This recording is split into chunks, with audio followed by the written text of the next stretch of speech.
Good afternoon and welcome back to the Internet of Healthcare. I'm Doug Drinkwater, the editor of Internet of Business, and I'm joined now by Ramin from Surrey Border NHS Trust. Really good to see you, Ramin. Likewise. Now you've just delivered a really interesting talk on how your trust is trialling in a testbed IoT to help dementia sufferers. Can you talk me through a bit about what you're doing there? Sure. This is called Team for Dementia, Technology Integrated Health Management for Dementia, and this is a randomized controlled trial looking at the cost effectiveness of using technology to improve the quality of life of people with dementia and their carers, and also to reduce hospital admissions and other sort of a cost to NHS. We'll go through some of the benefits you've seen in a second, but talk me through a bit about the technology, the technology partners you're working with, the hardware, and I know you're working with the University of Surrey as well. How does the tech kind of play out there?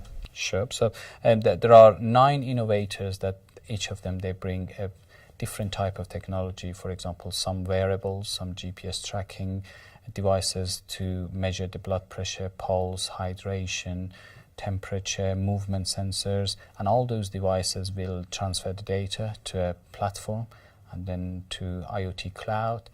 Then the data will go to University of Surrey 5G Centre, and University of Surrey is one of the collaborators in this trial. They will change the data to a type of readable type of data.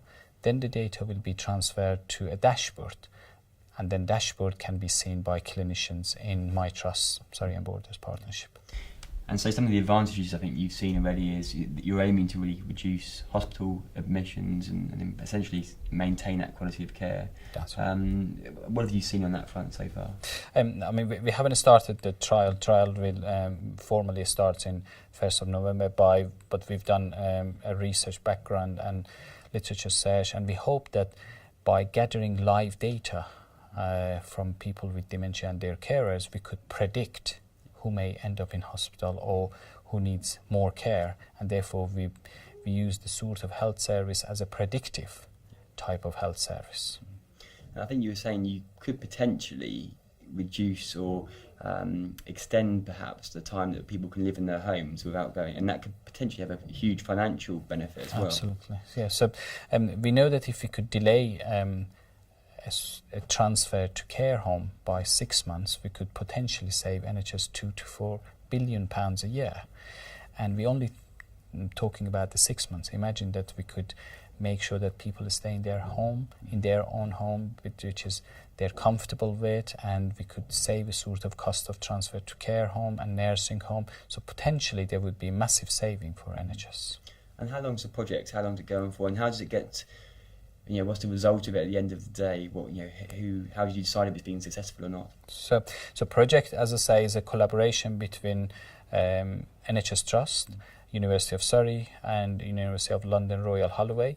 We will recruit 700 people with dementia and 700 carers, and then we follow them for 6 months in the trial. The whole trial will start this November and will finish next December, and we hope that by March 2018 we could analyze all the data, we could look at the cost effectiveness of the technology, we look at how much resources they've been used during this trial, how many of the people with technology and in intervention group they went to hospital compared with the control group, and then we prepare a report for NHS and Innovate UK. I really appreciate your time. Enjoy the rest of the conference. Thank you very much.